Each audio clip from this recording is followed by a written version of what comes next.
میں کتنے تیر نکالوں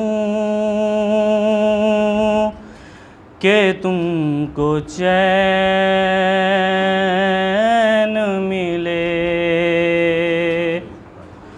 میں کتنے تیر نکالوں کہ تم کو چین ملے۔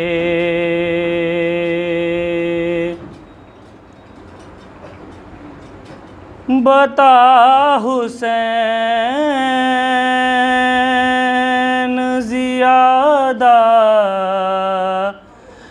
ہے درد کس جا پر، بتا حسین زیادہ ہے درد کس جا پر، یہ ماں نکالے وہ تیر یا علی کہہ کر، تڑپ تڑپ نہ دیکھا نہیں جاتا باپ دادا سے، میرے حسین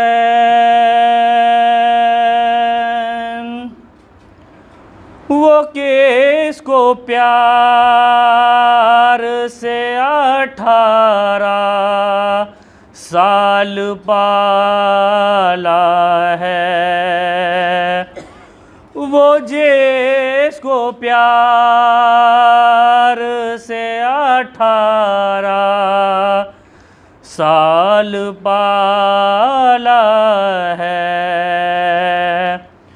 اسی کے سینے پہ ظالم نے نیزہ مارا ہے، اسی کے سینے پہ ظالم نے نیزہ مارا ہے، جواں کے سینے سے کھینچی ہے خود سینہ تو نے، میرے حسین میں کتنے تیر نکالوں کہ تم کو چین ملے، نہ ہاتھ پہلو سے اٹھا نہ تھم سکے آنسو، تمہیں تو یاد ہے زخمی ہوا میرا پہلو، تمہیں تو یاد ہے زخمی ہوا میرا پہلو، چھپا نہ پاؤگے پہلو کا درد اب ماں سے، میرے حسین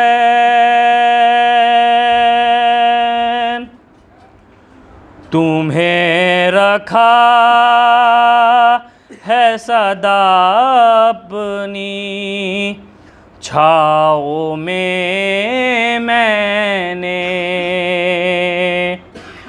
بلا کی دھوپ ہے مختل میں اے میرے بچے، تمہاری لاش پہ سایہ کروں گی بالوں سے، میرے حسین میں کتنے تیر نکالوں کہ تم کو چین ملے۔ قضا نے مجھ سے تجھے کم سینی میں چھین لیا، زمانہ ہو گیا تجھ سے ملے ہوئے بیٹا، لگا لو پھر تجھے سینے تو مجھ کو چین ملے، میرے حسین میرے حسین میں کتنے تیر نکالوں کہ تجھ کو چین ملے۔ اس سارے عالم کا سہارا ہے در اہل بیت، اس سارے عالم کا سہارا ہے در اہل بیت، ہم نہیں کہتے ہمارا ہے در اہل بیت۔ اس سارے عالم کا سہارا ہے در اہل بیت، ہم نہیں کہتے ہمارا ہے در اہل بیت۔ تم بھی آ جاؤ تمہارا ہے در اہل بیت، کہ تم بھی آ جاؤ تمہارا ہے در اہل بیت۔ باغ جنت کا نظارہ ہے در اہل بیت، کہ باغ جنت کا نظارہ ہے در اہل بیت۔ ہو کہ مایوس سوالی نہ کوئی لوٹے گا، کہ ہو کہ مایوس سوالی نہ کوئی لوٹے گا، ایک بار آئے تو خالی نہ کوئی لوٹے گا، کہ ہو کہ مایوس سوالی نہ کوئی لوٹے گا، ایک بار آئے تو خالی نہ کوئی لوٹے گا۔ یہ وہی در ہے جہاں حق کا صحیفہ اترا، کہ یہ وہی در ہے جہاں حق کا صحیفہ اترا۔ روٹیاں لینے کو اس در پہ فرشتہ اترا، کہ روٹیاں لینے کو اس در پہ فرشتہ اترا۔ سر جھکانے کے لیے عرش سے تارا اترا، کہ سر جھکانے کے لیے عرش سے تارا اترا۔ دیکھ کر تارے کو کچھ لوگوں کا چہرہ اترا، کہ دیکھ کر تارے کو کچھ لوگوں کا چہرہ اترا۔ اور جاگتے رہ گئے سب نیند اڑا دی سب کی، کہ جاگتے رہ گئے سب نیند اڑا دی سب کی، ایک تارے نہیں اوقات بتا دی سب کی۔ میں ہوں عباس مجھے شیر علی کہتے ہیں، میں ہوں عباس مجھے شیر علی کہتے ہیں، دشت حیدر کا تراشیدہ نگینہ میں ہوں، محفل صبر و شجاعت کا کرینہ میں ہوں، نوح کو ناز ہے جس پر وہ سفینہ میں ہوں، نوح کو ناز ہے جس پر وہ سفینہ میں ہوں، ہاں مجھے فخر ہے سکائے سکینہ میں ہوں، ہاں مجھے فخر ہے سکائے سکینہ میں ہوں، مرضی رب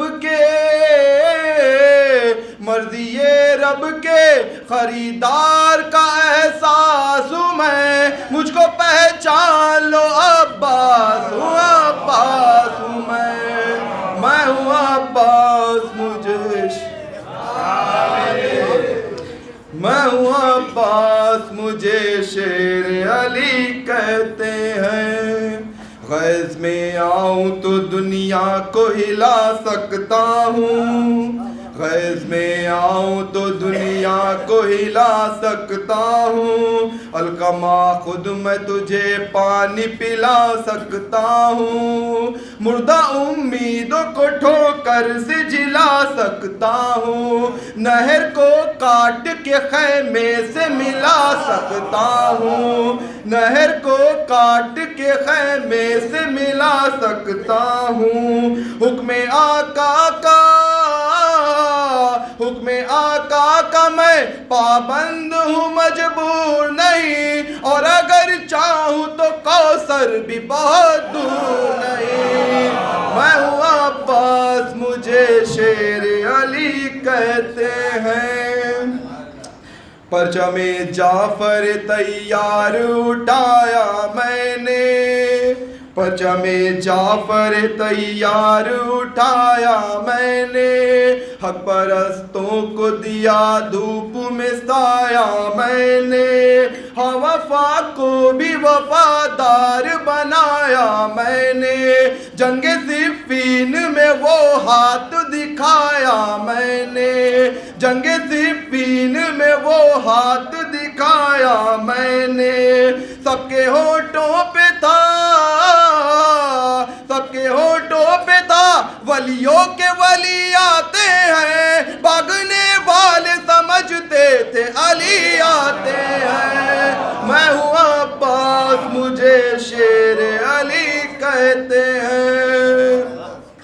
مولا علی علیہ السلام کے حوالے سے، لائے ہو تیغ و تبر کس کو ڈرانے کے لیے، لائے ہو تیغ و تبر کس کو ڈرانے کے لیے، یہ کھلونے تو ہیں اصغر کو ہنسانے کے لیے، یہ کھلونے تو ہیں اصغر کو ہنسانے کے لیے، کیا یہاں آئے ہو بے وقت ہی جانے کے لیے، کوئی ترکیب کرو جان بچانے کے لیے، کوئی ترکیب کرو جان بچانے کے لیے، حیدری شان سے، حیدری شان سے لوں گا جو ابھی انگڑائی، تم یہ کہتے ہوئے بھاگو گے قیامت آئی، میں ہوں عباس مجھے شیر علی کہتے ہیں۔ آخری مقطع،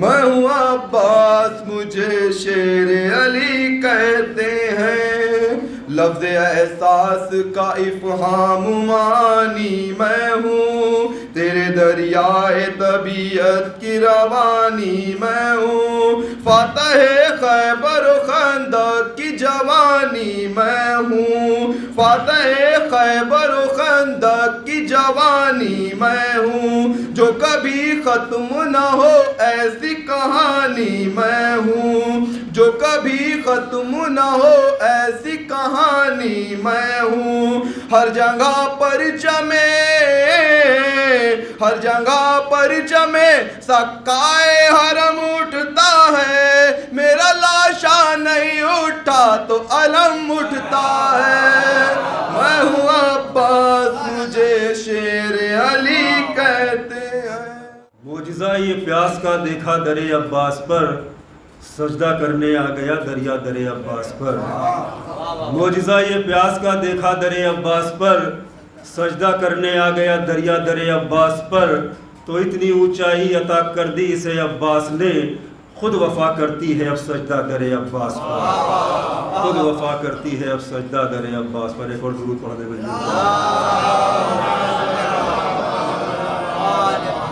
جب سے غم حسین میری زندگی میں ہے، جب سے غم حسین میری زندگی میں ہے، میری عبادتوں کا نگر روشنی میں ہے، اور صبر حسین نے اسے اتنا گرا دیا، نام یزید آج تلک گندگی میں ہے، صبر حسین نے اسے اتنا گرا دیا، نام یزید آج تلک گندگی میں ہے، تو فرش عزا بچھانا ضروری ہے، اس لیے دل کا سکون ضمیر کی بخشش اسی میں ہے، تو عزم غم حسین کا داون نہ چھوڑنا، جنت میں گھر بنانے کا راستہ اسی میں۔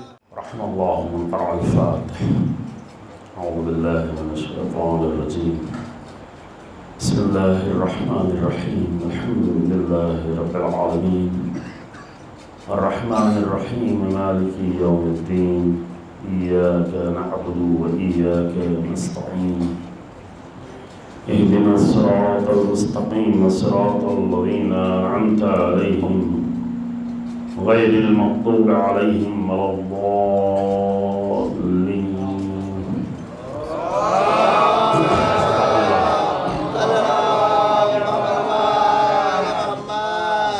صدق اللہ العلی العظیم وصلی اللہ علی محمد وآلہ الطاہرین۔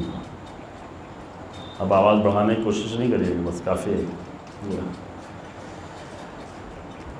لا حول ولا قوة الا باللہ العلی العظیم۔ أعوذ بالله من الشيطان اللعين الرجيم بسم الله الرحمن الرحيم الحمد لله رب العالمين والصلاة والسلام على سيد الأنبياء والمرسلين خاتم النبيين أبي القاسم محمد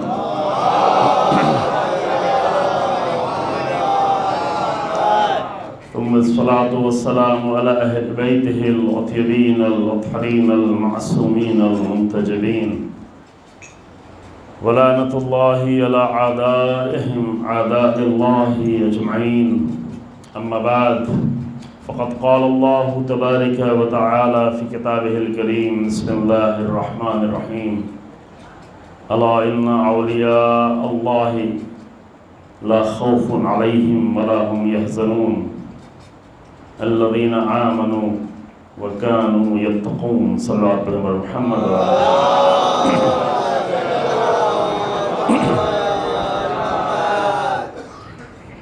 10 بج گئے ہیں پورے، اور اگر آپ لوگ موقع ملتا تو پوری ایک محفل ہو جاتی ہے یہاں پر، اس کے بعد مجلس کی نوبت آتی، اس لیے مجھے مجبوراً روکنا پڑا معذرت کے ساتھ، کیونکہ مناسب نہیں ہے کہ بہت زیادہ تاخیر ہو.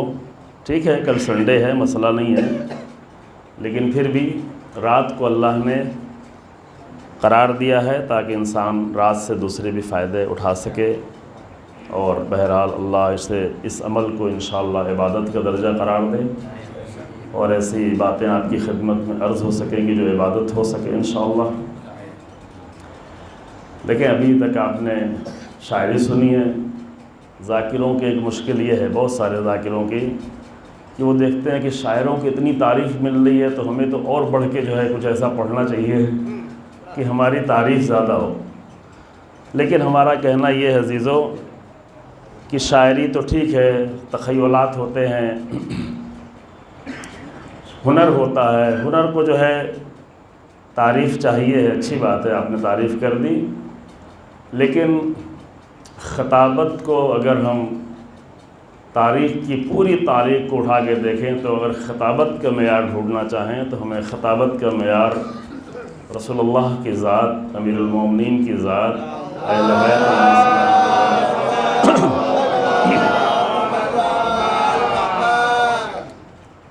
اور اتنا تو آپ سب کو معلوم ہوگا کہ رسول اللہ کی خطابت میں یا امیر المومنین کی خطابت میں یہ شورگل نہیں ہوتا تھا، اور جذبات بھی زیادہ نہیں ہوتے تھے.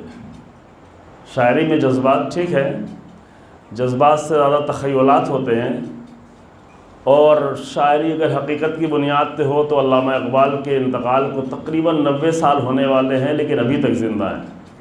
لیکن جو صرف خیالی شاعری ہوتی ہے وہ ممبر سے نیچے اترتا ہے شاعر، شاعری میں وہیں ختم ہو چکی ہوتی ہے، بس تھوڑی سی واہ واہ رہتی ہے، ورنہ کچھ بھی بات انسان کے ذہنوں میں محفوظ نہیں رہتی ہے. اسی لیے رسول اللہ نے اپنی زبان سے کبھی کوئی شعر نہیں پڑھا. اس کا مطلب یہ نہیں کہ شعر آتا نہیں تھا، کبھی بھی نہیں پڑھا، بلکہ رسول اللہ پڑھتے بھی نہیں. اس لیے نہیں پڑھتے کیونکہ قرآن نے کہا ہوا تھا وَمَا عَلَّمْنَاهُ الشِّعْرَ وَمَا يَنبَغِي لَهُ، میں نے رسول اللہ کو شعر کی طرف نہیں تعلیم نہیں دی، نہ رسول اللہ کے لیے مناسب ہے. اور آپ کو پتہ ہے یہاں پہ ہمارے شعراء کرام برا نہیں مانیں گے، یہاں سب شاعر ہیں پڑھنے والے یا دوسروں کے اشعار پڑھ رہے تھے انشاءاللہ کہ جی ہاں شاعر نہ ہو لیکن شعور تو ہونا چاہیے نا انشاءاللہ. تو وہ شعور اصل شاعر بنا ہی ہے شعور سے، لیکن جب شعور نہیں رہ جاتا تو وہ شاعری بھی خالی تخیلات ہی رہ جاتے ہیں. تو قرآن نے رسول اللہ کے لیے اس لیے منع کیا ہوا تھا کہ عام طور سے رسول اللہ کے اوپر چند جو تہمتیں لگا رہے تھے وہ لوگ، اس میں کیا کیا تہمتیں دیں. ایک تو یہ کہ رسول اللہ ساحر ہیں یعنی جادوگر ہیں، یعنی رسول اللہ کی باتوں پہ یقین نہ کرو کیونکہ جادو کر دیتے ہیں، باتیں جو ہیں وہ جادو کرتے ہیں، یعنی دلوں پہ اثر ہوتا تھا، شدید اثر ہوتا تھا. دوسرے کیا معاذ اللہ کہتے تھے رسول اللہ مجنون ہیں یعنی دیوانے ہیں معاذ اللہ. تیسرا جو الزام رسول اللہ پہ لگاتے تھے وہ یہ کہ رسول اللہ شاعر ہے. اب یہ شاعر برا نہیں مانے، لیکن اس لیے لگاتے تھے کہ شعر عام طور سے زیادہ تخیلات اور امیجنیشن کی بنیاد پہ ہوتا ہے. یعنی شعر، پتہ نہیں آپ اکثر شعر سنتے ہیں، بہت سارے شعر سنتے ہیں، کبھی آپ نے سوچا کہ کتنے اشعار قرآن کی بنیاد پہ ہوتے ہیں، نہج البلاغہ کی بنیاد پہ ہوتے ہیں، حدیثوں کی بنیاد پہ ہوتے ہیں، اور جن کے اشعار قرآن کی بنیاد پہ ہیں وہ 700 سال گزر گیا مولانا رومی کو، ابھی بھی زندہ ہے. 90 سال گزر گیا علامہ اقبال کو، ابھی بھی زندہ رہیں گے، ہمیشہ زندہ رہیں گے جب قرآن کی بنیاد پہ ہو، جب عقل کی بنیاد پہ ہو. لیکن زیادہ تر اشعار کیا ہوتے ہیں؟ جذبات، اور جذبات میں تخیلات، اور یہی چیزیں ہم کو اچھی بھی لگتی ہیں. لیکن انشاءاللہ خدا کرے کہ وہ زمانہ بھی آئے کہ ہمارے درمیان میں ایسے اشعار پڑھے جائیں جو حدیثوں کی بنیاد پہ ہوں، سیرت کی بنیاد پہ ہوں، عمل کی بنیاد پہ ہوں، کردار کی بنیاد پہ ہوں، نہج البلاغہ کی بنیاد پہ ہوں، رسول اللہ کی حدیثوں کی بنیاد پہ ہوں. ایسے شاعر بھی ہوں جو یہ اشعار کہیں، ایسا مجمع بھی ہو کہ ایسی شاعری سننا چاہے، کیونکہ جیسا مجمع سننا چاہتا ہے ویسے ہی لوگ شاعری کرنے لگتے ہیں، اور اس سے بھی زیادہ برا ہوتا ہے کہ جیسا مجمع چاہتا ہے ویسے ہی لوگ ذاکری بھی کرنے لگتے ہیں. تو یہ اچھا ہوتا ہے یا برا ہوتا ہے؟ ہاں الحمدللہ آپ لوگ اتنے باشعور ہیں کہ سمجھتے ہیں کہ ہماری پسند کی شاعری نہیں ہونا چاہیے، ہماری پسند کی ذاکری نہیں ہونا چاہیے. کیوں؟ دلیل کیا ہے؟ دلیل یہ ہے کہ اگر لوگوں کی پسند کی چیز ہونے لگے تو یہ پسند آگے بڑھتے بڑھتے پسند کا خدا بھی بنا دیتی ہے. میرے پسند کا خدا. اب میں تاریخ میں نہیں جاؤں گا، تاریخ میں جانے کی ضرورت نہیں، قرآن کی طرف بھی ابھی نہیں جا رہا ہوں، لیکن یہ آپ کو معلوم ہے کہ ایک قوم کو یہ پسند تھا کہ وہ خدا جو دریا میں راستہ بناتا ہے لیکن دکھائی نہیں پڑتا، وہ خدا جو سمندر میں راستہ بنا دیتا ہے لیکن دکھائی نہیں پڑ رہا ہے. تو ایسے خدا کا مزہ نہیں آتا ہے کہ جو دکھائی نہیں پڑ رہا. اور جناب موسیٰ جب اپنے 40,000 لوگوں کو لے کر سمندر سے نکلے، اب بعض لوگوں نے دریائے نیل بھی کہا ہے لیکن زیادہ یہ ہے کہ ریڈ سی سے نکلے. اب ریڈ سی آپ لوگ نقشے میں جا کے دیکھ سکتے ہیں، ریڈ سی پتلا ہی سے سمندر ہے جو افریقہ اور عرب کے درمیان سے گزرتے ہوئے اور فلسطین سے ہوتے ہوئے پھر ایک راستہ بنا کے اس کو میڈیٹرین سی سے ملا دیا گیا، اور میڈیٹرین سی جا کے آگے اٹلانٹک سی سے مل گیا ہے. تو یہ راستہ تھوڑا آسان ہو گیا ہے. وہ جو شپ پورا افریقہ سے نیچے سے ہو کے جانا پڑتا تھا، بہت زیادہ پیٹرول خرچ ہوتا تھا، چونکہ جہاز میں تو گاڑی کی طرح سے قطرہ پیٹرول نہیں آتا. جہاز میں پورا شپ میں جو ہے سینکڑوں ہزاروں لیٹر جو ہے ختم ہو جاتا ہے بہت جلدی سے پیٹرول. تو اس لیے خرچ بڑھانے کے لیے اتنا لمبا راستہ کھودا گیا. اس وقت وہ نہیں تھا. تو جناب موسیٰ کو جب دریا سے گزرنا پڑا، دریا سے گزرنا تھا، سمندر سے گزرنا تھا، سمندر میں راستہ بنایا تھا، اور سمندر میں راستہ بنانے کے لیے حضرت موسیٰ نے ایسا کچھ نہیں کیا تھا. اللہ نے بھی ایسا نہیں کیا تھا کہ ایک دیوار، پتھروں کی دیوار کھڑی ہو جائے اور لوگ مطمئن ہو جائیں کہ پتھر کی دیوار ہے بھائی اب سمندر ملنے والا نہیں ہے، آرام سے نکل جائے. نہیں، بلکہ حضرت موسیٰ نے عصا مارا اور پانی ہی کی دیوار کھڑی ہو گئی. کیا اگر ندی ہو تو پانی کی دیوار کتنی ہوگی؟ 4 میٹر 5 میٹر. ابھی تھوڑا دریا بڑھا ہوا ہے تو ایسا نہیں ہوگی. لیکن سمندر میں اگر پانی کی دیوار کھڑی ہوتی ہے، اب ظاہر یہ پیسفک اوشن تو نہیں ہے، پیسفک اوشن میں تو 11,000 میٹر تک کی گہرائی ہے، لیکن ریڈ سی میں اتنی گہرائی نہیں ہے. لیکن 100-200 میٹر تو ہو سکتا ہے نا، شپ وہاں سے گزرتے ہیں. اگر 100 میٹر کی پانی کی دیوار کھڑی ہو اور آپ کو کہا جائے نکلو یہاں سے، کئی کلومیٹر چلنا ہے، تو بہت سارے لوگ رک جاتے ہیں کہ نہیں. لیکن وہی لوگ رکتے جن کو حضرت موسیٰ پر ایمان نہیں تھا، حضرت موسیٰ کے رب پر ایمان نہیں تھا، اور ان کا ایمان سچ میں نہیں تھا، سچ میں ان کا ایمان نہیں تھا، اس لیے نہیں گئے. لیکن پھر فرشتہ آیا، گھوڑا لے کے آگے بڑھا، تو پھر اس کے پیچھے یہ لوگ بھی چل پڑے. چونکہ کچھ لوگوں کا کام ہی یہی ہے کہ کسی کے پیچھے بھاگ رہے ہوتے ہیں، خود وہ کوئی راستہ صحیح انتخاب نہیں کر سکتے، حتیٰ نبی کے ساتھ بھی صحیح راستہ انتخاب نہیں کر سکتے. تو دریا پار کر گئے اور فرعون وہاں پر غرق ہو گیا. یہ آپ کو سب کا واقعہ معلوم ہے.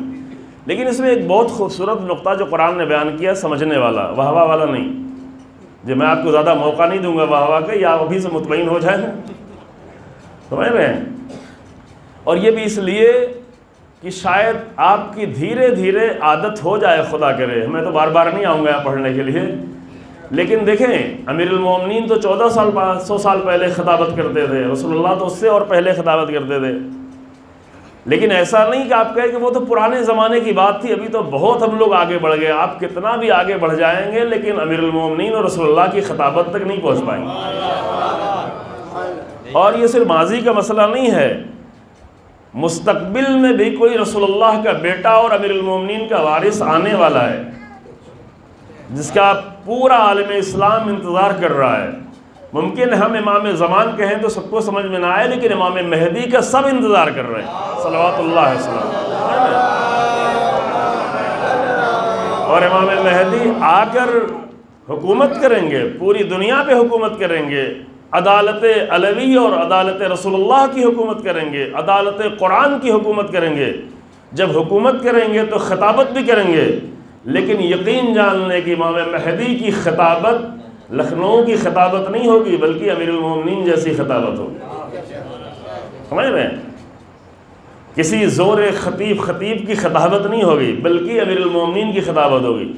اور امیر المومنین کا ایک نہج البلاغہ نہیں، اس سے 10 گنا زیادہ خطبے موجود ہیں دوسری کتابوں میں. کتابیں چھپ بھی گئی ہیں. کسی بھی ایک خطبے میں آپ کو نہیں ملے گا کہ لوگ واہ واہ کرتے ہوئے نظر آئے ہوں. ہاں، امیر المومنین کی بات سن کے مر گئے ہیں، جان چلی گئی ہے. اتنا دل پہ اثر ہوا خطبہ متقین سن کے کہ حمام کی جان چلی گئی ہے نا. یہ بات میں کیوں کہہ رہا ہوں؟ تاکہ تھوڑا اور بھی کچھ مجلسیں سن لیں ہماری طرف سے بھی، تاکہ اگر امام زمان آئیں اور خطبہ دیں تو آپ یہ نہ کہیں کہ اس خطابت پہ مزہ نہیں آ رہا ہے، چھوڑے ہیں، چلتے ہیں کہیں اور. یہ سنجیدہ بات ہے، کیونکہ کچھ لوگوں کی ایسی عادت ہو چکی ہے کہ وہ سنجیدہ باتیں سن ہی نہیں سکتے. تو جو سن ہی نہیں سکتے وہ امام زمان کو بھی نہیں سن پائیں گے. امام زمان کو وہی سن پائیں گے جنہوں نے اپنے آپ کو علم کے لیے آمادہ کیا ہے. امام زمان کی خطابت علم کی بنیاد پہ ہوگی، عقل کی بنیاد پہ ہوگی. جذبات وہاں ہوں گے جہاں جنگ ہوگی. اب معاملہ بدل دیا ہے، جہاں دشمنوں کے مقابل میں کھڑے ہونے کی بات ہوتی ہے وہاں تو بالکل سکوت اختیار کر لیتے ہیں. جہاں ظالموں کے لیے بولنا ہوتا ہے تو وہاں پر اپنے مجمع میں بھی نہیں بول پاتے ظالموں کے خلاف، نہ اسرائیل کے خلاف، نہ امریکہ کے خلاف، نہ اپنے ملک کے ظالموں کے خلاف نہیں بول پاتے. وہاں پہ جذبات کی ضرورت ہوتی ہے اور ممبروں پر عقلانیت کی ضرورت ہوتی ہے، علم کی ضرورت ہوتی ہے. اور جب تک یہ حالت تبدیل نہیں ہوگی قوم کی حالت بھی سدھرنے والی نہیں ہے. یہ آپ سمجھ لیں سب کہ جب تک ممبروں پر علم نہیں آئے گا. لنگس والی مجلس اور ہے، لنگ سمجھ رہے ہیں نا، پھیپھڑے والی، پھیپھڑے کے زور پہ مجلس اور ہے اور ذہن کے زور پہ مجلس اور ہے. اب ذہن پہ زور لگانے کے لیے تو محنت کرنی پڑے گی. اب لوگ بھی خوش ہیں کہ بھئی شور کر لو، ہنگامہ کر لو، ہم بھی اس پہ خوش ہیں، تم بھی خوش ہو جاؤ. تو نہ قوم سوچنے کے لیے تیار ہے، نہ ممبر پر آنے والے سوچنے کے لیے تیار ہیں. تو بہرحال یہ 25-30 سالوں میں جن حالت پہ پہنچ گئے ہیں، ممکن ہے کچھ لوگ سمجھتے ہوں کہ یہ خطابت کا اوج ہے، لیکن در حقیقت یہ خطابت کا زوال ہے. اگر امیر المومنین کی خطابت کو اور انبیاء کی خطابت کو معیار قرار دیا جائے. ٹھیک ہے؟ خیر، یہ چند جملے کہہ کے میں آگے بڑھنا چاہتا ہوں.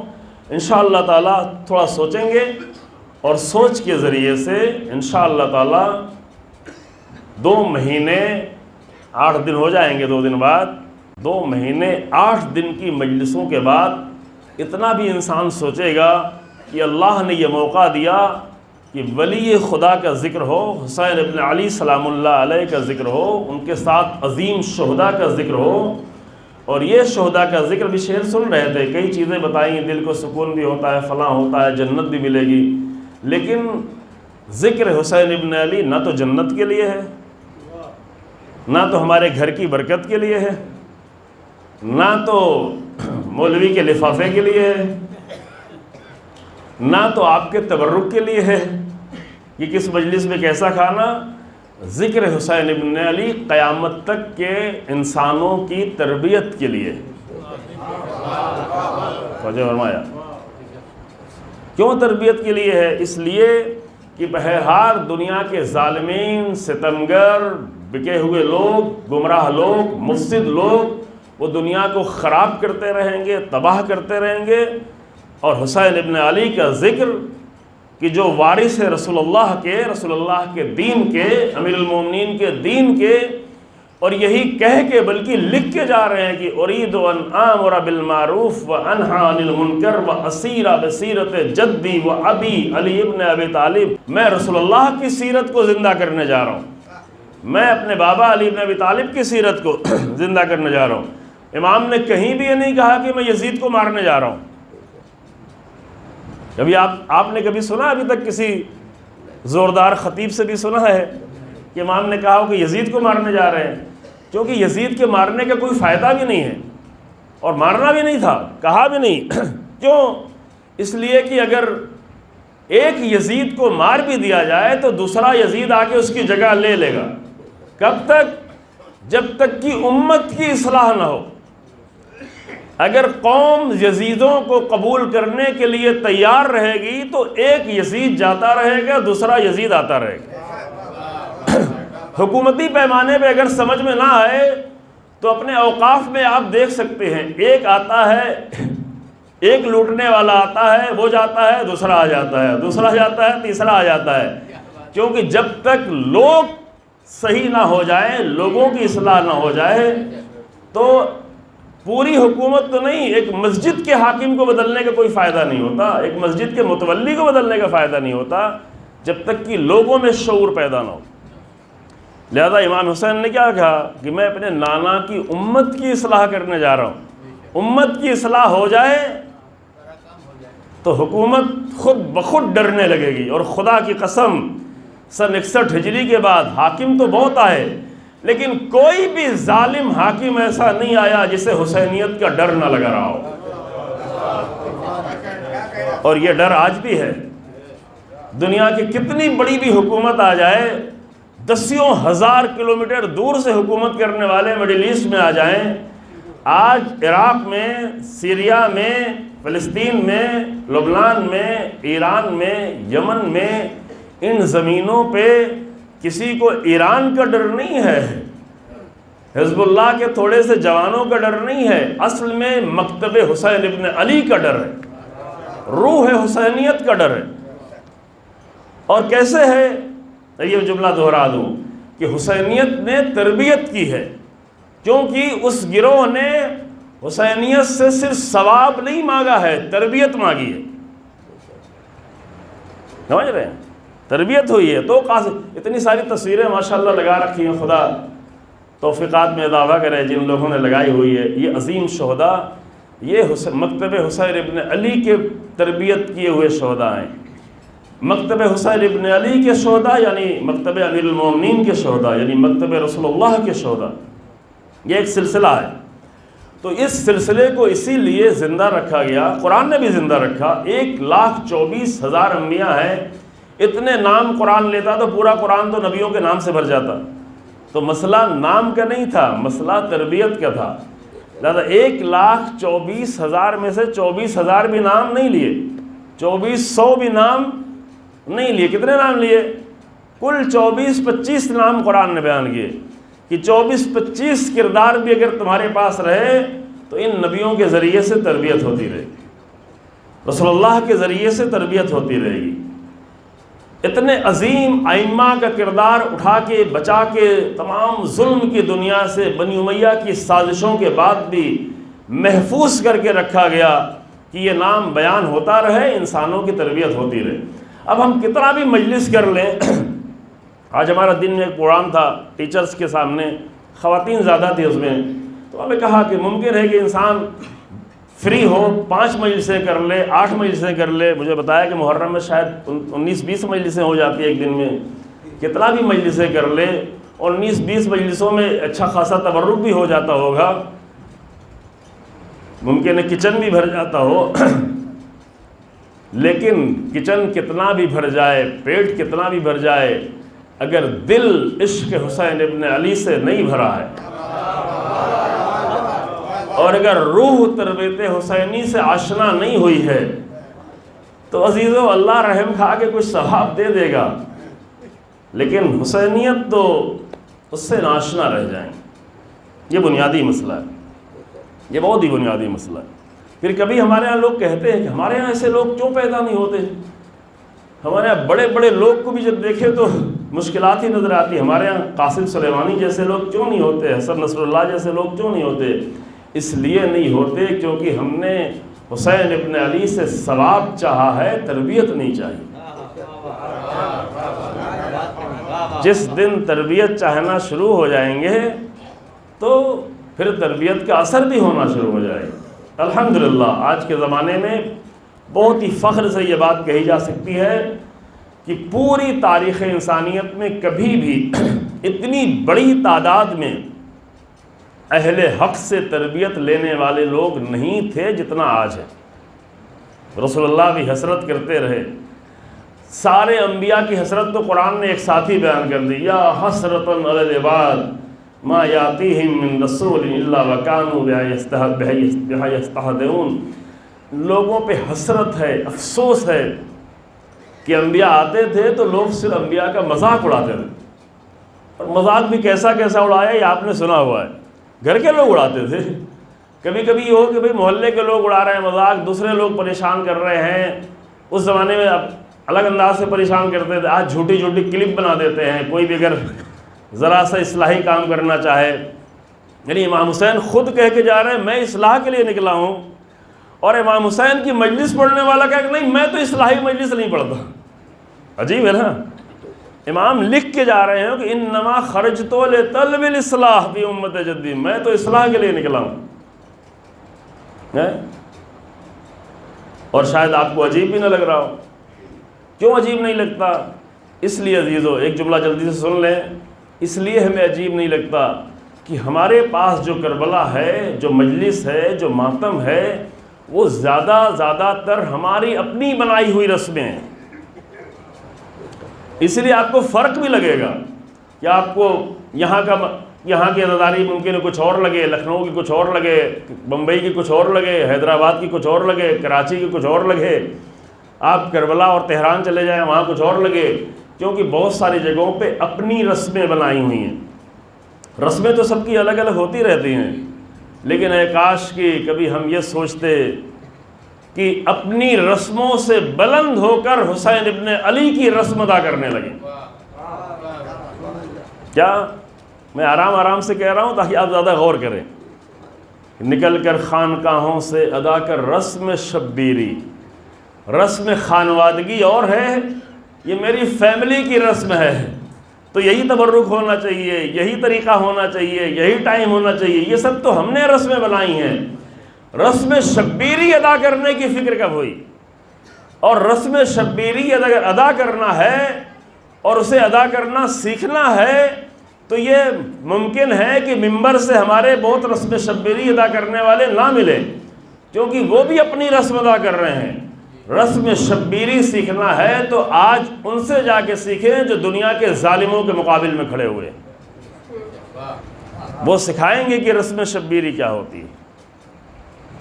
اور رسم شبیری کو سکھانے میں کوئی قید بھی نہیں ہے۔ ابھی ہمارے ہاں شعر پڑھا بھائی کہ حسین ابن علی صرف ہمارے نہیں ہیں، آپ ذکر کر رہے ہیں آپ کے بھی ہیں، تو یہ صرف ذکر کرنے کا مسئلہ نہیں ہے۔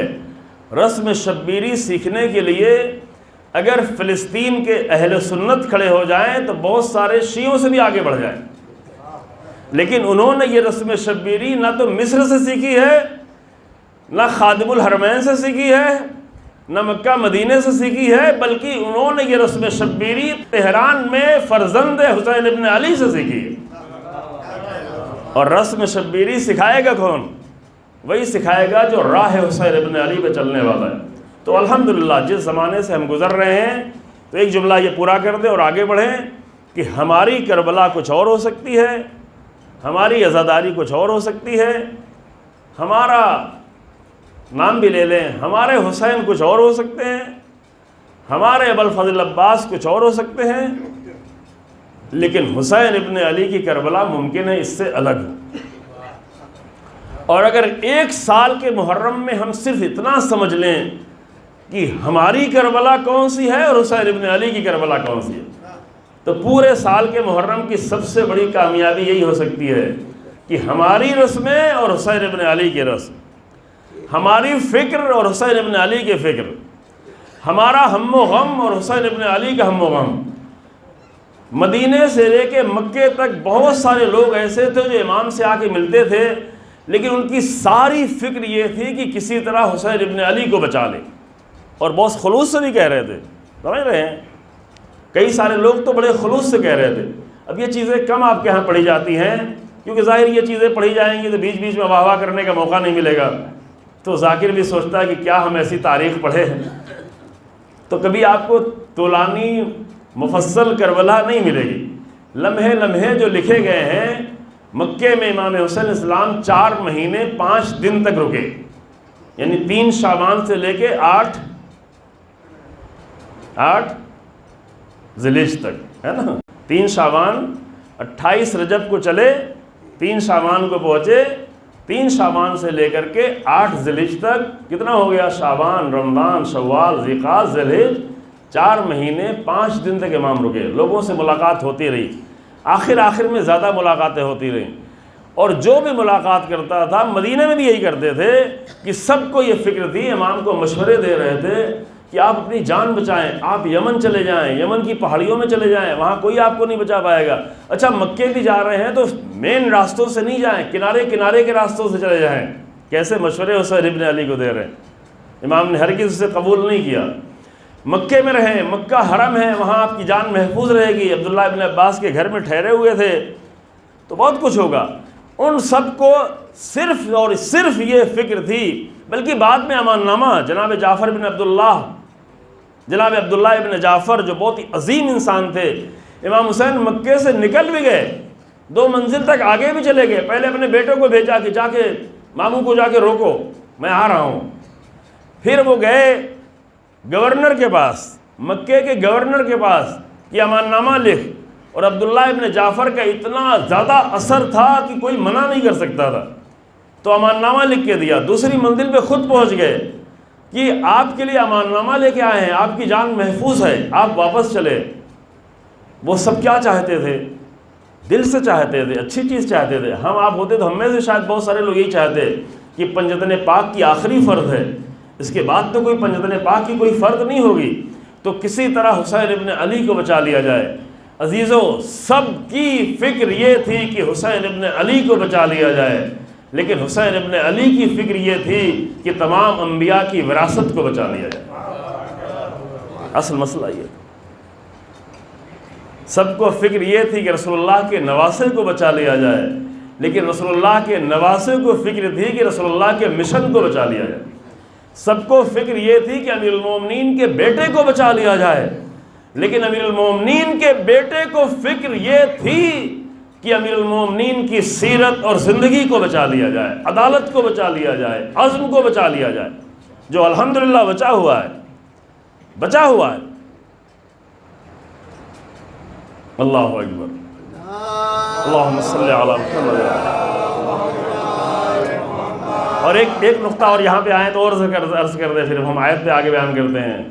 یہاں تک کہ ایک شخص پہنچے، نام بھی لے لیتے، مسئلہ نہیں ہے، خلیفہ دوم کے بیٹے تھے، نام ان کا عبداللہ ابن عمر ہے۔ بہت زیادہ روایتیں ہیں اہل سنت کے، بہت زیادہ روایتیں، بہت اچھی بھی روایتیں ہیں، یعنی بہت زیادہ اچھی روایتوں میں سے ہے۔ جی ہاں، اب یہ تو ہمارے یہاں پڑھا نہیں جاتا کہ شیعہ سنی کی کتاب کیسے پڑھے، سنی شیعہ کی کتاب کیسے پڑھے، یہ سب تو تقسیم کر دیا گیا ہے، لیکن ہمارے یہاں الحمدللہ ہمارے علماء کے یہاں کبھی یہ پابندی نہیں رہی۔ ہماری لائبریریاں بھری ہوئی ہیں، یعنی شیعہ لائبریریاں اہل سنت کتابوں سے بھری ہوئی ہیں، کیونکہ مسئلہ نہیں ہے بھائی، وہ کتابوں کو پڑھنے سے روکے جسے اپنے مکتب کے بارے میں نہیں ڈر لگ رہا ہو کہ کہیں ہمارے پاس سے چلے نہ جائیں، اسے ڈر لگا، ہمیں کیوں ڈر لگا ہوا ہے، پڑھیں گے بھائی۔ ابھی دیکھیں بہت سارے لوگ روکتے ہیں، یہاں نہ جاؤ، وہاں نہ جاؤ، یہ نہ کرو، وہ نہ کرو، تو وہ ڈرے جس کو اپنا ڈر ہو۔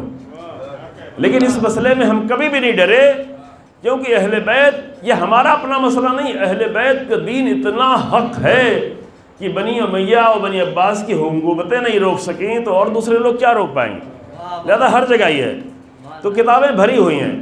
آخر میں خلیفہ دوم کے بیٹے من مات ولم یعرف امام زمان ہی ماتا میتۃ جاہلیہ، روایت تو سنی ہوئی نا، یہ ہمارے یہاں بھی روایت ہے، اہل سنت کی بھی روایت ہے، لیکن کس سے یہی خلیفہ دوم کے بیٹے جو ہیں ان سے یہ روایت ہے کہ جو امام زمان کو نہ پہچانے اپنے وقت کے امام کو، اس کی موت جہالت کی موت۔ یہ ہے روایت، سیاہ ستہ میں روایت ہے، بہت ساری روایت ہے، اہل بیت کے سلسلے میں بھی روایات موجود ہے۔ تو انہوں نے آخر میں آ کے کہا، 2-3 بار ملنے آئے، پہلے بھی آئے ہوں گے لیکن آخر میں تو 2 بار رات میں بھی آئے، جب صبح میں ہی آئے۔ امام نکل رہے ہیں، رات میں امام نے اعلان کر دیا تھا 8 ذی الحجہ کی شب میں کہ من کان فینا باذلا مہجتہ وموطنا لقاء اللہ نفسہ فلیرحل معنا انی راحل مسبع انشاءاللہ، جو اپنی جان دینے کے لیے تیار ہو چکا ہو اور جو اللہ سے ملاقات کرنے کے لیے خود کو آمادہ کر چکا ہو وہ میرے ساتھ چلے، میں صبح نکلنے والا ہوں۔ تو اب سب کو یقین ہو گیا کہ امام اب صبح نکل جائیں گے، تو رات میں بھی کئی سارے لوگ ملنے آئے، وہ سب تاریخ میں لکھا ہوا ہے، پورے 4 مہینے کے تو سب کا نہیں لکھا ہوا ہے، لیکن آخر کے سب کا لکھا ہوا ہے، کیا کیا باتیں کی وہ بھی لکھا ہوا ہے۔ تو یہ بھی آئے، رات میں آئے، روکنے کی کوشش کی، پہلے کہا اچھا تھوڑا کمپرومائز کر لیں، وقتی طور پہ کچھ کر لیں، ہو سکتا ہے یزید مر جائے۔ تو امام نے تھوڑا سا سخت لہجے میں گفتگو کی، یعنی تھوڑی بہت بیعت بھی کر لیں، اتنا مسئلہ نہیں ہوگا، بعد میں آپ کو موقع ملے گا، یزید مر جائے گا۔ تو امام نے کہا اف لہذا الکلام، وائے ہو ایسی باتوں پر، رسول اللہ کی حدیثیں معلوم ہے بنی امیہ کے بارے میں، پھر بھی ایسی باتیں کرتے ہیں۔ چونکہ راوی تھے، بہت ساری حدیثیں معلوم تھی، رسول اللہ کی حدیثیں سن رکھی ہیں بنی امیہ کے بارے میں، پھر بھی یہ کیسی باتیں کر سکتے ہو؟ تو خیر چلے گئے، صبح پھر آئے، پھر کوشش کی، کوشش کرنے کے بعد روکنا چاہا، امام نے اپنا حتمی فیصلہ بتا دیا کہ نہیں ہمیں جانا ہے۔ یہ ضد نہیں تھی عزیزوں، کسی کو اپنے بھرے گھر قربان کرنے کی ضد نہیں ہوتی، لیکن ہاں رسول اللہ کے دین کے بچانے کا عزم ضرور ہوتا ہے، اور عزم کے سامنے کوئی مشورہ پھر نہیں رکتا، سمجھ رہے ہیں؟ تو آخر میں انہوں نے یہ کہا کہ اچھا ٹھیک ہے اب آپ جا ہی رہے ہیں، اب ایک مطلب بیان کرنے جا رہا ہوں، تھوڑا غور سے سنیں کہ ممکن ہے اپنی عزاداری میں ہمارے مرد بھی اور کبھی کبھی خواتین بھی اور کبھی کبھی یہ بھی پرواہ نہیں کرتے، یہاں کا مجھے نہیں معلوم، لیکن لکھنؤ میں تو ہم دیکھتے ہیں 8 محرم کو دوسرے وقت میں فرق نہیں پڑتا، پرواہ ہی نہیں کرتے، مرد ہیں، عورتیں ہیں، محرم ہیں، نامحرم ہے۔ سب سے بڑی چیز کیا ہوتی ہے کہ چوم لینا ہے، چوم لینا ہے۔ ہم چومنے کو منع نہیں کرتے، جس چیز سے انسان کو محبت ہوتی ہے اسے انسان چومتا ہے، اپنے بچے سے محبت ہوتی ہے تو بچے کو چومتا ہے۔ کسی نے آ کے کہا کہ یا رسول اللہ آپ بچوں کو چوم رہے، میں نے تو کبھی بھی نہیں چوما زندگی میں، عرب کے لوگ تھے نا، تو رسول اللہ نے بہت ڈانٹا اسے، یہ کیسے ہو سکتا ہے؟ تو ٹھیک ہے، لیکن یہ کہ ہم چوم لینے ہی کو سب کچھ سمجھ لیں کہ ہاں ہماری زیارت ہو گئی، تو معلوم ہے میں واقعہ اس لیے بتا رہا ہوں کہ یہ خلیفہ دوم کے بیٹے انہوں نے کہا کہ اچھا اگر آپ جا ہی رہے ہیں تو تھوڑا سا اپنا گریبان کھول دیں، میں اس جگہ کو چومنا چاہتا ہوں جسے رسول اللہ چوما کرتے تھے۔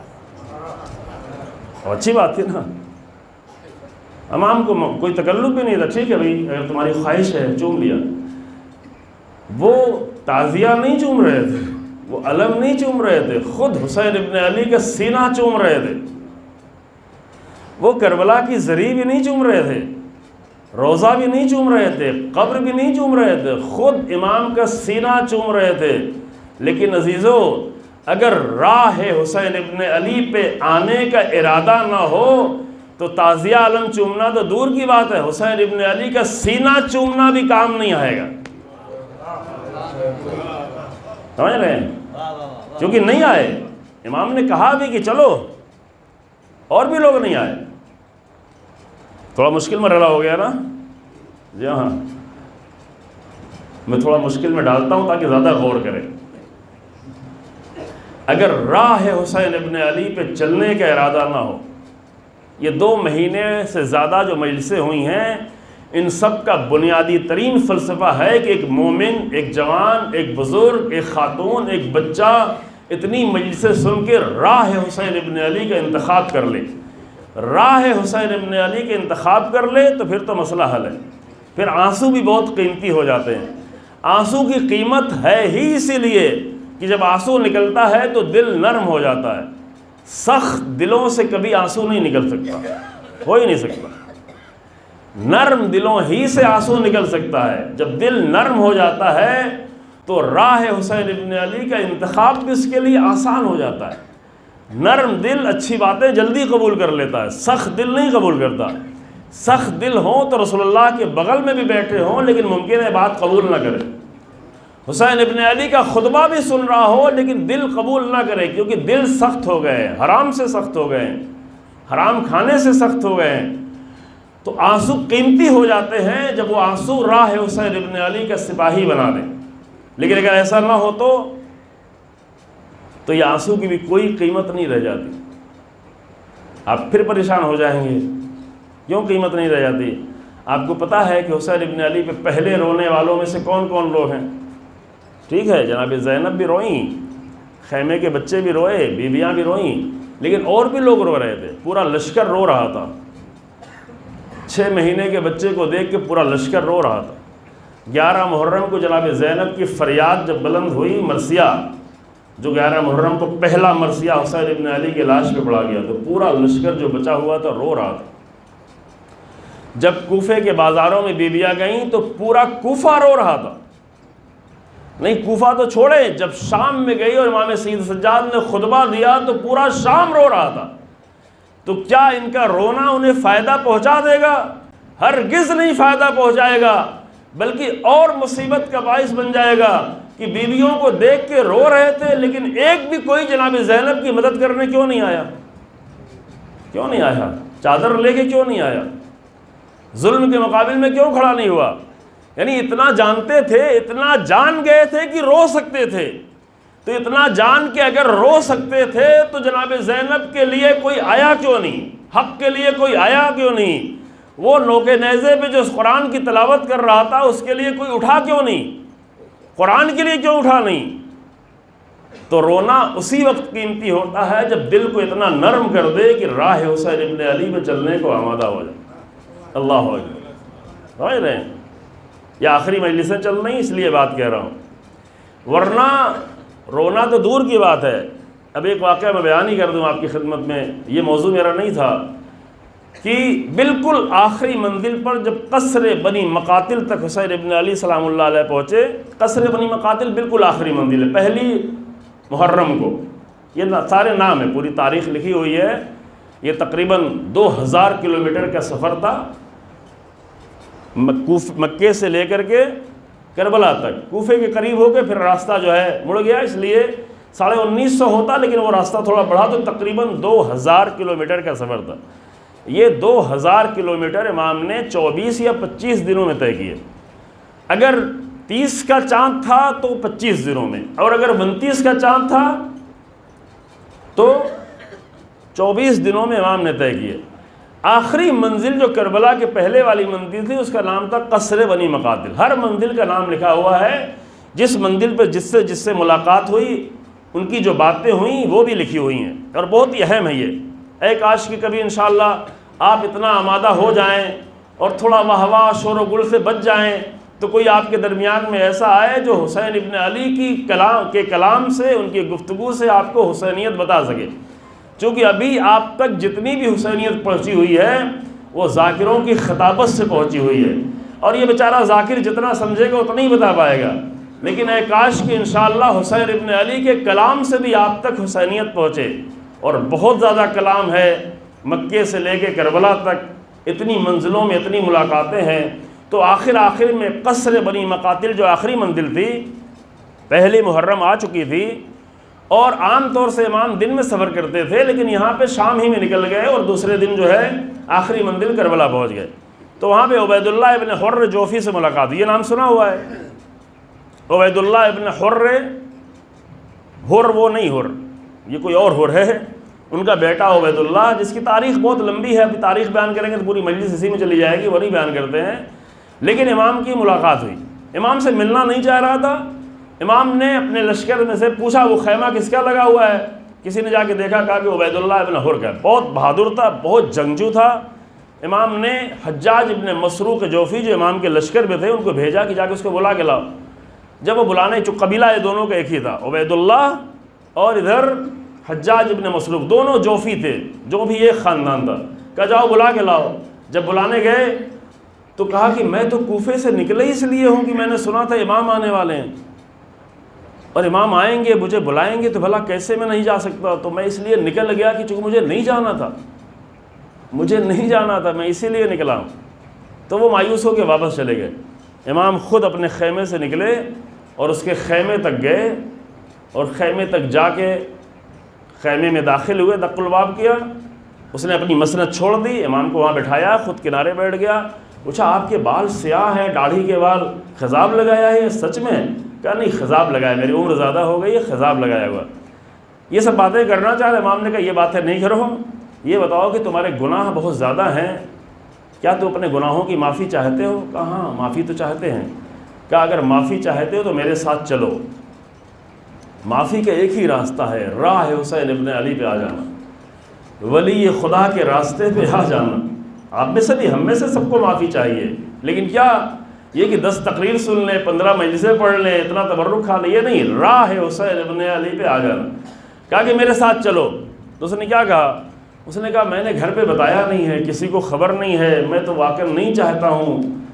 امام کو جانتا بھی تھا، اچھی طرح سے جانتا تھا، بہادر تھا، جنگ کر چکا تھا، بات کی بھی تاریخ بڑی عجیب و غریب ہے، بات کی تاریخ بھی آپ کچھ دن جہاں پہ مختار کے ساتھ رہا، پھر جا کے دشمن سے مل گیا، پھر ان کو بھی مخالفت کر دی، پھر ان سے بھی لڑنے لگا، پھر جہاں مختار سے آگے لڑنے لگا، پھر مصعب بن زبیر سے جا کے مل گیا، مصعب بن زبیر نے اس کو پیچھا کیا تو بھاگ گیا، پھر لشکر اکٹھا کیا، حملے کر رہا تھا، آخر میں جا کر فرات میں کود کر مر گیا، خودکشی کر لی۔ یہ آباد کے میں بتا دے رہا ہوں۔ لیکن اس وقت کیا ہوا؟ اس وقت امام نے کہا کہ تو میرے ساتھ چل۔ اس نے کہا کہ میں ابھی نہیں آ سکتا ہوں، لیکن میں آپ کو اپنی تلوار، اب یاد آیا، سنا ہے واقعہ کسی نے؟ کم لوگوں نے سنا ہے، اللہ اکبر، یہ بہت ہی اہم واقعہ۔ کہا کہ میں آپ کو اپنی تلوار دے دیتا ہوں، آپ کو اپنا گھوڑا دے دیتا ہوں۔ گھوڑا یعنی کیا؟ اور یہ بھی کہا کہ یہ گھوڑا ایسا گھوڑا ہے کہ آج تک میں نے کسی کا پیچھا کیا، جس کا بھی پیچھا کیا میں نے اسے پکڑ لیا، اور جس نے بھی میرا پیچھا کیا کوئی مجھے پکڑ نہیں پائے، اتنا تیز رفتار گھوڑا ہے۔ تو آپ آج کی گاڑی کے حساب سے اگر دیکھا جائے تو کیا ہوگی، اب اندازہ کر لیں۔ اور ایک مسافر جو سفر کر رہا ہے اس کے لیے سونے کی دولت سے زیادہ قیمتی اس کی تلوار اور اس کا گھوڑا ہے، کیونکہ عرب کا مسافر ہے، صحراؤں میں سفر کرنا ہے، مر جائے گا، لوٹ لے گا کوئی، گھوڑا نہیں رہے گا تو ممکن اگلی منزل تک پہنچ نہ پائے، پانی نہ ملے، پیاس سے مر جائے گا۔ تو ہر چیز سے زیادہ قیمتی کیا ہے؟ گھوڑا اور تلوار۔ اور اس نے اپنی دونوں قیمتی چیز، کیونکہ جانتا تھا کہ رسول اللہ کے فرزند ہیں، امیر المومنین کے فرزند ہیں، جناب زہرا کے فرزند ہیں، میں خود نہیں آ سکتا، لیکن میں اپنا گھوڑا بھی آپ کو دیتا ہوں اور اپنی تلوار بھی آپ کو دیتا ہوں۔ معلوم ہے جواب میں امام نے کیا کہا؟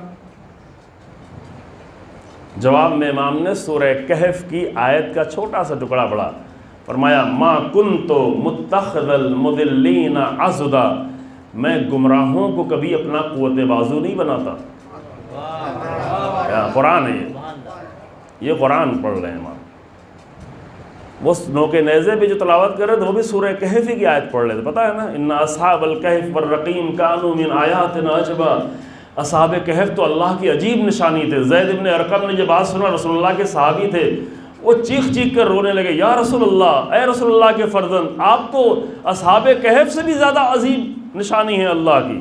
اس طرح نوکے نیزے پہ تلاوت کر رہے ہیں۔ تو وہ تو کوفے کی تلاوت تھی، یہ ابھی کربلا بھی نہیں پہنچے تھے۔ امام نے جواب دیا کہ تو اپنا گھوڑا لے جا۔ امام کو ضرورت تھی، امام نے کرائے کے اونٹ لیے ہوئے تھے، مکے سے ساتھ میں لے کے آئے ہوئے تھے، وہ شخص بھی آیا ہوا تھا جو کرائے دیے ہوئے، بعد میں چلا گیا اپنا کرایہ لے کے۔ تو امام کو واقعاً ضرورت تھی گھوڑے کی، لیکن امام کو گھوڑے کی ضرورت ہو لیکن ہر ایک سے گھوڑا لے لیں گے؟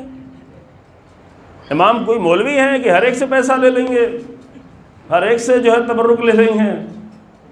امام نے کیا کہا؟ بہت واضح کر دیا، ما کنتو۔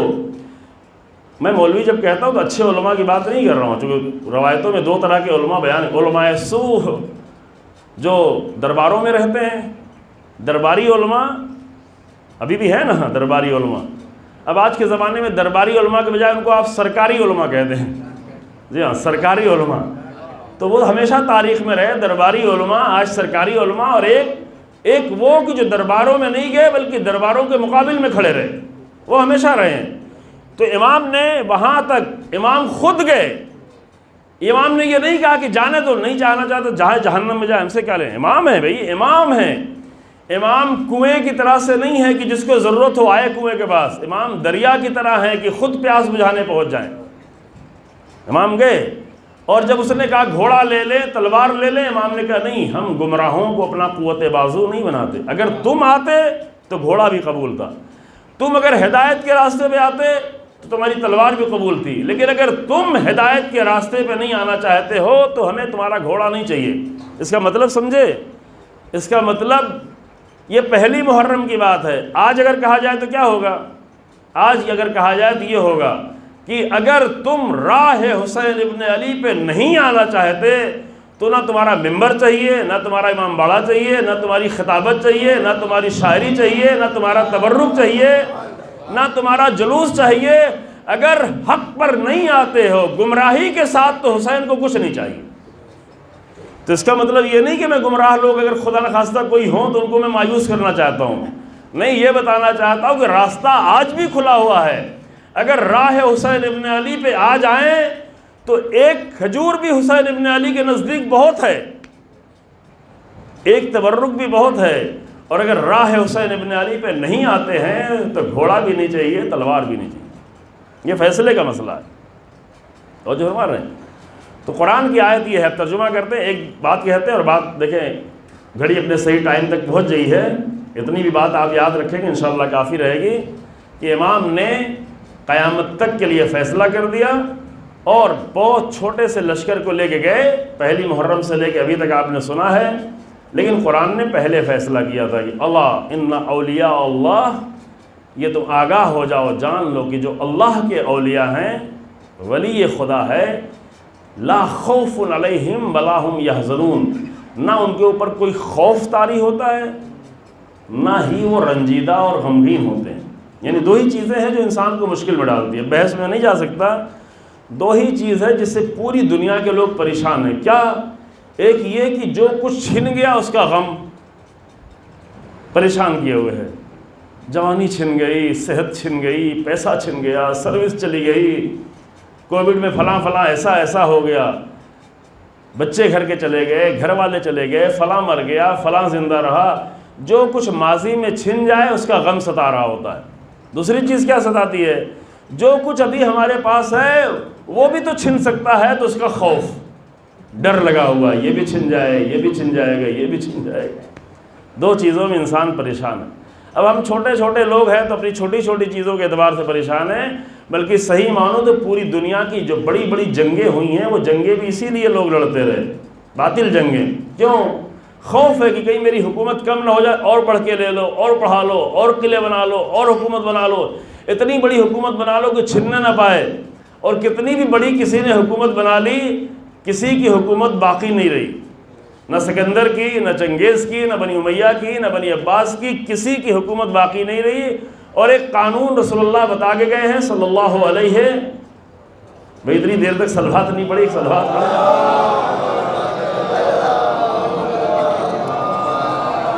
ایک قانون رسول اللہ بتا کے گئے ہیں کہ حکومتیں کفر کے ساتھ تو باقی رہ سکتی ہیں، لیکن ظلم کے ساتھ کبھی بھی حکومت باقی نہیں رہ سکتی۔ یہ شیعہ سنی سب کے یہاں کئی حدیثیں موجود ہیں متعدد کہ ظلم کے ساتھ کوئی بھی حکومت باقی نہیں رہ سکتی، پوری تاریخ اس کی گواہ ہے۔ یہ بات اس لیے کہہ رہے ہیں کہ آپ لوگ بھی مطمئن رہیں کہ ظالموں کی حکومت زیادہ دن چلنے والی نہیں ہے، نہ دنیا کے ظالموں کی، نہ ہمارے یہاں کے ظالموں کی۔ ظالم کوئی بھی ہو، ظالموں کی حکومت زیادہ چلنے والی نہیں ہے عزیزوں، لازمی طور پہ وہ ختم ہو جائے گی۔ لیکن ہاں، ظالموں کی حکومت ختم کرنے کے لیے کوئی حسینی کردار تو اپنانا پڑے گا۔ طریقہ یہ، اگر اتنی دیر ہو رہی ہے تو دیر کیوں ہو رہی ہے؟ فلسطین میں بھی اتنی دیر کیوں ہوئی؟ اس لیے کہ کسی نے انہیں حسینی کردار سے آشنا نہیں کیا تھا، اس لیے دیر ہوتی گئی۔ انہیں مصر پہ بھروسہ تھا، انہیں سعودی پہ بھروسہ تھا، انہیں قطر پہ بھروسہ تھا، انہیں UAE کے پیسے پہ بھروسہ تھا، اس پہ بھروسہ تھا تو نہیں چلے گی بھائی، کامیاب نہیں ہو سکتے۔ اب انہیں دھیرے دھیرے سمجھ میں آ گیا کہ یہ کوئی بھی بھروسے کا نہیں ہے، بھروسے کا تو وہی ہے جو اللہ کا ولی ہے، جس کا رابطہ اللہ کے بندوں سے ہے، جس کا رابطہ اللہ کی طرف کی حجت سے ہے۔ بھروسہ وہی ہے، تو پھر معاملہ حل ہو جائے گا انشاءاللہ، جلدی حل ہو جائے گا، پریشان نہیں ہو، وہاں کا معاملہ بھی حل ہو جائے گا، اور بھی جگہ معاملہ حل ہو جائے گا۔ ہم اپنے مسئلے کو پہلے حل کریں، اللہ تو ہر معاملہ حل کرنے کے لیے تیار ہے۔ ہم 2 مہینے حسین ابن علی کی عزاداری کر کے ایک دن یہ طے کریں کہ راہ حسینیت کے انتخاب کریں گے، سارا معاملہ حل ہو جائے گا، اتنی بڑی امت سارا معاملہ حل کر لے گی۔ تو عزیزو، یہ قرآن نے قیامت تک کے لیے فیصلہ کر دیا کہ ان کے لیے کوئی بھی خوف نہیں ہے اور کوئی بھی حزن نہیں ہے، نہیں خوف زدہ ہوتے، نہ تاریخ میں کبھی خوف زدہ رہے ہیں۔ 72 لوگ اتنے بڑے لشکر کے سامنے کھڑے ہیں، لیکن بچوں میں بھی خوف نہیں ہے، بیویوں میں بھی خوف نہیں۔ کربلا کو صرف اپنے مصائب کے لیے اٹھا کے رکھا ہوا ہے، اسی لیے کربلا سے رو کے ثواب تو لیتے ہیں، لیکن کربلائی تربیت نہیں ہو پاتی۔ اگر کربلائی تربیت کب ہوگی؟ جب یہ ہو کہ ہاں مومن کبھی خوف زدہ نہیں ہو سکتا، اللہ پر ایمان رکھنے والا کبھی خوف زدہ نہیں ہو سکتا، کیونکہ اللہ سے رابطہ ہے اور اللہ کے لیے ہے، اور جو کچھ بھی ہے اللہ کے لیے۔ اللہ کے لیے غم بھی آئے تو بھی خوشی سے قبول ہے۔ اللہ کے لیے اتنی لاشیں اٹھانے کے بعد بھی کیا کہے؟ رضن بقضائہ، اللہ میں تو راضی ہوں۔ یعنی کیا؟ میں تو راضی ہوں، بچے کے جنازہ ہو میں راضی ہوں، جوان کے جنازہ ہو میں راضی ہوں، نہیں شمر کا خنجر ادھر چل رہا ہو، شمر کے خنجر چلنے میں دیر لگے، لیکن حسین ابن علی کی زبان سے بار بار یہی جملہ جاری، الہی راضیاً برضاک و تسلیما لعمرک لا معبودا سواک یا غیاث المستغیثین، پروردگارا تو راضی ہے تو میں راضی ہوں، صبح سے لے کر ابھی تک جتنی بھی قربانیاں دیں میں راضی ہوں۔ ہم ذرا سے دیر میں راضی نہیں رہ جاتے، لیکن حسین ابن علی راضی ہیں، راضی یعنی خوشنود ہے۔ اللہ اکبر۔ کون راضی ہوتا ہے؟ جس کے اوپر خوف نہیں ہو، اور خوف نہیں ہو تو راضی ہونے کے ساتھ ساتھ ایک صفت اور پیدا ہوتی ہے، وہ اطمینان۔ میں بحث نہیں کر رہا ہوں، مسائل ہی پہ آ رہا ہوں۔ اطمینان، اتنا مطمئن ہو جاتا ہے انسان ایک دن میں اتنے لاشیں اٹھانے کے بعد، اتنا مطمئن ہے حسین ابن علی کہ دشمن کا لشکر دیکھ دیکھ کے پریشان ہے کہ اتنا بھوک اور پیاس کے بعد، اتنے لاشیں اٹھانے کے بعد حسین ابن علی اتنے مطمئن کیسے ہو سکتے ہیں؟ مطمئن اس لیے ہیں کہ اللہ سے رابطہ ہے۔ بس یہ آخری بات سنیں عزیزو، اور یہ فیصلہ کریں اس پر، ٹھیک ہے؟ اگر آپ کو تعریف کرنے کا موقع نہیں ملا تو معاف کیجیے گا، جی ہاں ٹھیک ہے۔ لیکن آخری بات یہ ہے کہ حسین ابن علی کی کربلا وہ ہے جس میں ہر لمحے اللہ نظر آتا ہے، سمجھ رہے ہیں؟ ہر لمحے، اول صبح شب عاشور میں، شب عاشور سے پہلے جب اپنے بھائی سے کہہ رہے بھیا جاؤ اجازت لے کے آؤ، عجیب جملہ ہے، بے نفسی انت یا اخی ارکب، میری جان تم پہ قربان ہو میرے بھیا، گھوڑے پہ سوار ہو۔ 2 بار امام کا یہ جملہ ہے پورے واقعے میں، اور یہ ہمارے آپ کی طرح سے نہیں ہے کچھ بھی کہہ دیں، امام ہے۔ اور یہ جملہ ابھی ابوالفضل عباس کے مصائب نہیں پڑھ رہے، لیکن یہ جملہ سن لے عزیزوں کی، اگر کوئی بھی فضیلت ابوالفضل عباس کی تاریخ میں بیان نہیں ہوتی، کوئی بھی واقعہ نہ ہوتا، کچھ بھی نہ ہوتا، آپ کے سامنے کچھ بھی بیان نہ ہوتا، صرف حسین ابن علی کی یہی ایک جملہ ہوتا تو ابوالفضل عباس کے لیے قیامت تک کے لیے کافی تھا کہ بے نفسی انت، اے میرے بھیا تجھ پر میری جان قربان ہے، گھوڑے پہ سوار ہو، اور جا کے اس لشکر سے پوچھو یہ کیا چاہتا، آگے کیوں بڑھ رہا ہے، اور اگر ہو سکے ان تستطع، اگر تمہارے لیے ممکن ہو تو آج جنگ روک دو۔ کیوں روک دو؟ اس لیے کہ فإن اللہ، کیونکہ میرا پروردگار، میرا رب جانتا ہے، اللہ جانتا ہے کہ انی احب الصلاۃ و تلاوت کتاب والاستغفار، کہ میرا رب جانتا ہے کہ میں نماز پڑھنا نہیں ماننے کا، کہ مجھے نماز سے عشق ہے، کیا احب الصلاۃ، میں نماز سے محبت کرتا ہوں، میں قرآن کی تلاوت سے محبت کرتا ہوں۔ اللہ اکبر۔ ابھی تو ہمارے ممبروں سے ایسا بھی دین پیش کیا گیا ہے کہ زندگی بھر بھی نماز نہ پڑھو پھر بھی مومن ہو، لیکن یہ ذاکروں کا مومن ہو سکتا ہے، یہ حسین ابن علی کا مومن نہیں ہو سکتا، یہ رسول اللہ اور اہل بیت کا مومن نہیں ہو سکتا، نماز کے بغیر کون سا مومن نہیں۔ تو امام نے یہ فرمایا میرے بھیا جنگ روکو، تو شب عاشور سے لے کر کے اس سے پہلے سے لے کر پورے راستے میں، راستے کے سارے واقعات ہیں، شہادتوں کی خبر آئی، صبح عاشور سے لے کر کے امام کی جو دعا کے کلمات ہیں، بڑے کلمات ہیں، اور ہر شہید کے جنازے پہ امام نے جو گفتگو کی ہے، جو آیتیں پڑھی ہیں، آخری لمحے تک جوان بیٹے کو بھیجا، آواز دی اللہم اشہد لا حول، اے میرے اللہ تو گواہ رہنا، اے میرے اللہ تو گواہ رہنا۔ 6 مہینے کا بچہ آیا، پروردگارہ تو راضی ہے، میں راضی۔ تو مقتل کے ہر لمحے میں اللہ نظر آئے گا۔ وہ یہیں سے فرق سمجھ لیں عزیزو کہ ہماری کربلا ممکن ہے وہ ہو کہ پورا 10 دن گزر جائے اللہ نظر نہ آئے۔ مولوی کے خطبے میں تو دکھ جائے الحمدللہ، جب کہہ رہا تو متوجہ بھی نہ ہو، لیکن کہیں کربلا میں اللہ نظر نہ آئے۔ لیکن حسین، ہماری کربلا میں ممکن ہے اللہ نظر نہ آئے، لیکن حسین ابن علی کی کربلا میں ہر لمحے اللہ نظر آئے، ہر لمحے۔ اللہ اکبر۔ تو وہ لمحہ بھی آیا کہ جب ایک دن میں اپنے 7 بھائیوں 6 بھائیوں کی قربانی کے ساتھ اتنے جنازے اٹھا کے سر سجدے میں رکھ دیا، آخری لمحہ، 2 ہی خون ہے جس کو سار اللہ کہا گیا۔ سار اللہ یعنی اللہ کا خون، اللہ کا تو جسم نہیں، اللہ کا خون نہیں ہوتا ہے، لیکن سار اللہ کس کو کہا گیا؟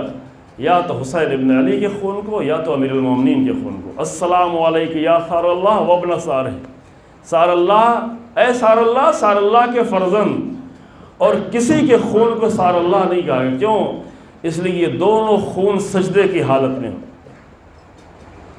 ادھر امیر المومنین کے سر پہ ضربت لگی سجدے کی حالت میں، فزت ورب الکعبہ کی آواز بلند ہو رہی تھی۔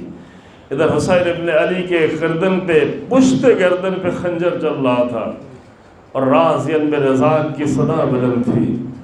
رسول اللہ نے کہا تھا کہ جانوروں کو بھی ذبح کرنا ہو تو سامنے سے رگے گردن کو کاٹ دینا، تاکہ جانوروں کو زیادہ تکلیف نہ ہو، چونکہ رگے گردن اگر کٹ جائے تو تکلیف کا احساس نہیں ہوگا، رابطہ ذہن سے دور ہو جائے گا، رابطہ کٹ جائے گا۔ ٹھیک ہے جسم میں کھچاؤ ہوگا لیکن تکلیف کا احساس ختم ہو جائے گا۔ لیکن رسول اللہ کے نواسے کو سامنے سے ذبح نہیں کیا گیا۔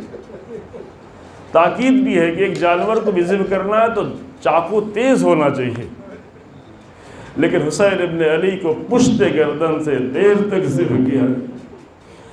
لیکن حسین ابن علی تو اس فرصت سے فائدہ اٹھا رہے تھے، جتنی دیر تک ذبح کر رہے ہو اللہ کی بارگاہ میں، الہی راضین برضا۔ یہ زہرا کا لال ہے۔ ہر ایک ماں کی آرزو ہوتی ہے آخر وقت میں میرے بچے آ جائیں، دروازے پہ نظر ٹکی ہوتی ہے میرا بچہ کہاں ہے، آ گیا کہ نہیں آ گیا۔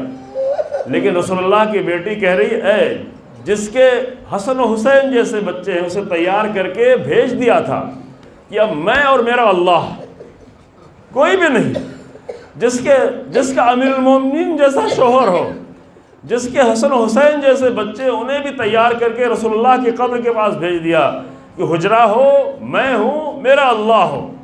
تو یہاں حسین تنہا تو نہیں ہے، پورا لشکر ہے، ادھر خیمے میں بیویاں ہیں، لیکن پورے لشکر کے درمیان میں حسین کو کسی کی کوئی پرواہ نہیں ہے، میرا سجدہ ہے اور میرا رب ہے۔ یہ حسین ابن علی کی کربلا، اگر آخری دنوں میں تھوڑا سا حسین ابن علی کی کربلا سمجھ لے عزیزو، شاید بعد میں آپ کو دھیرے دھیرے سمجھ میں آنے لگے۔ ذاکروں کی کربلا اور ہے، حسین ابن علی کی کربلا اور۔ پھر یہ تو بھائی تھا، پھر ایک بہن بھائی کی لاش پہ آئی تو مرثیہ بعد میں پڑھا، پہلے آواز دی ربنا تقبل منا ھذا القربان، اے میرے اللہ میری اس قربانی کو قبول کر لے، میرے رب میری قربانی کو قبول کر لے۔ پھر مرثیہ پڑھا، مرثیہ ہم پڑھیں گے دیر ہو جائے گی، بڑا مرثیہ ہے، پہلا مرثیہ ہے، ظاہر ہے کہ آپ جتنے بھی مرثیے سنیں گے شاعر کے مرثیے ہیں، لیکن ایک بہن نے بھائی کی لاش کے سامنے کھڑے ہو کے مرثیہ پڑھا تھا، یا محمدا صلی علیک ملائکۃ السماء ھذا حسین مرمل بالدماء مسلوبۃ الامامۃ والرضا مقدح الرضا بناتک الصبایا۔ یا رسول اللہ آپ پر تو فرشتے آئے تھے صلوات و سلام کے لیے، یہ میرا بھیا خاک و خون میں غلطہ پڑا ہے، امامہ نہیں ہے، سر نہیں ہے، ردا نہیں ہے، لباس چھین لیا گیا۔ ایک بہن یہ سارا منظر دیکھ رہی ہے۔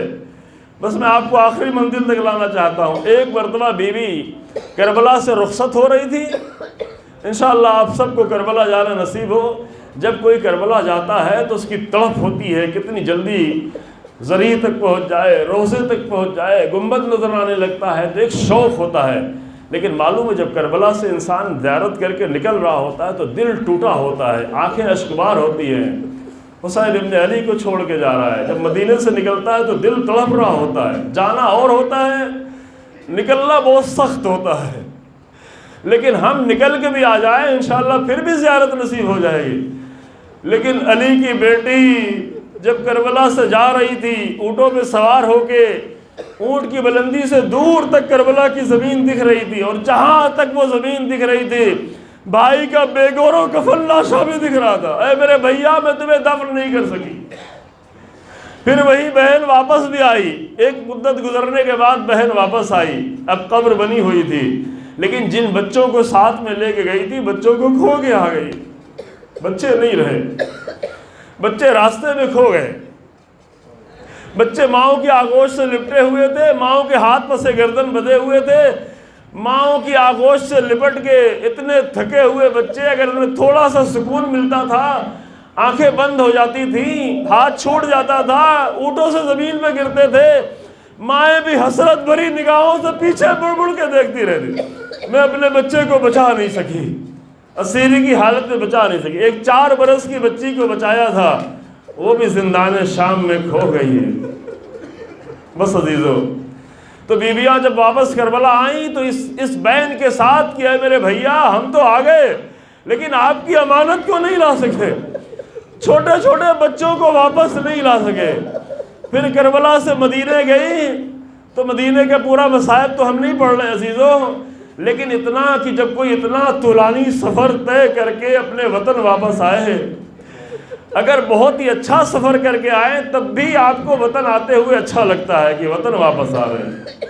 حج کر کے آئے ہوں، زیارت کر کے آئے ہوں، کوئی سال بھر سعودی یہاں وہاں سفر کر کے آیا ہو، وطن واپس آ رہا ہے. لیکن وہ بیویاں وطن آ رہی ہیں کہ جب وطن سے گئی تھی تو حسین جیسا بھائی ساتھ میں تھا، عباس جیسا بھائی تھا، 7 بھائیوں کے ہمراہ بہن گئی تھی بچوں کے ساتھ.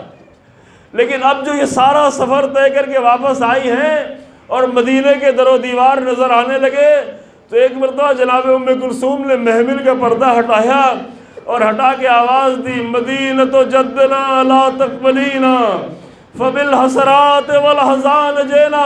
اے ہمارے نانا کے مدینے ہمیں قبول نہ کرنا، کیونکہ ہم بڑی حسرتوں کے ساتھ آئے ہیں، بڑے حزن و غم کے ساتھ آئے ہیں. خرجنا من کا بے حلین جمع رجانا لا رجال ولا بنینا.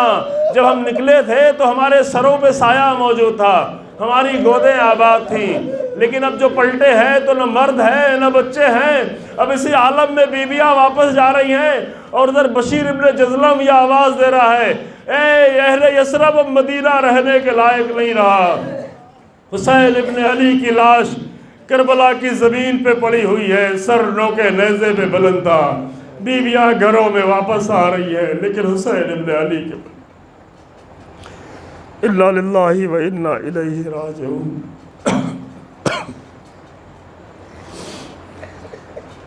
سَيَعْلَمُ الَّذِينَ ظَلَمُوا أَيَّ مُنقَلِبٍ يَنقَلِبُونَ. ربنا تقبل منا إنك أنت السميع العليم بحق محمد وعترته الطاهرين. پروردگار ہماری اس عمل کو اپنی بارگاہ میں قبول فرما. پروردگار اس سے عبادت کا درجہ عطا فرما. پروردگار ہماری تمام عزاداریوں کو، ذکر کو، ماتم کو، غم کو، آنسوؤں کو، ہماری تمام کوتاہیوں کے باوجود اپنی بارگاہ میں قبول فرما. پروردگار ہمیں راہ حسین ابن علی پر چلنے کی توفیق عنایت فرما. پروردگار اس دور فتن میں، خطروں کے دور میں، جہاں لمحوں میں ایمان چھن جاتا ہے، روایتیں موجود ہیں، پروردگار ہمارے بچوں کو، ہماری نسلوں کو عشق اہل بیت کے ساتھ جینے اور مرنے کی توفیق عنایت فرما. ان کا انجام بخیر فرما. پروردگار کلمہ حق کو عزت و سربلندی عطا فرما، کلمہ باطل کو نیست و نابود فرما. علماء حق، مراجع کرام، آیت اللہ سستانی، رہبر انقلاب جو اس پورے لشکر حق کے سپہ سالار ہیں، انہیں طول عمر عطا فرما. پروردگار ظالموں کو نیست و نابود فرما. فلسطین کی مقدس سرزمین اور مسجد اقصیٰ کہ جہاں پہ رسول اللہ اپنی زندگی 63 سالہ زندگی کے 54.5 سال تک ساری عبادتیں جس مسجد اقصیٰ کی طرف رک کر کے کرتے تھے، پروردگارہ اس کی حفاظت فرما، بیت المقدس کی حفاظت فرما، ایران، لبنان، یمن، عراق، سیریا اور ان ساری سرزمینوں کی حفاظت فرما۔ پروردگارہ جو تیری راہ میں شہید ہو گئے ان کے درجات کو بلند فرما، تیری راہ میں کوشش کرنے والے مجاہدین کو کامیابی اور کامرانی عطا فرما۔ پروردگار امام زمانہ کے ظہور میں تعجیل فرما اور ہم سب کو امام کے حقیقی ناصروں میں قرار دے۔ آپ حضرات سے گزارش ہے کہ سورہ حمد اور سورہ توحید کی تلاوت فرما کر مرحوم سبط حسن ابن نذیر حسن، التفات حسین ابن نذیر حسن